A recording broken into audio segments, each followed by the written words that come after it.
Allow me to introduce you to Letta the doll. This doll is the most notoriously haunted item in all of Australia.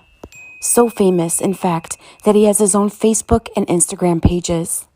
He was discovered in 1972 by Kerry Walton of Queensland, Australia, in an abandoned house just before it was torn down. Kerry says that at first he thought the doll was an actual corpse. Kerry brought the doll home with him, but immediately had second thoughts when the neighborhood dogs could sense that something was off about this doll, and every one of them tried to attack it. Kerry began to notice little tiny scuff marks on his floor that were not there before he brought the doll home, and he suspected the doll of moving around in the house at night.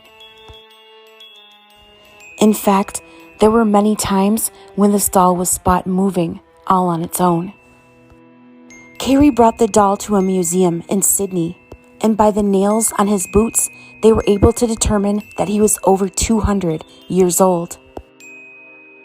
It was discovered that he was hand-carved by a gypsy in Eastern Europe, and that he was actually made as a vessel for this woodcarver's 6-year-old son who had drowned.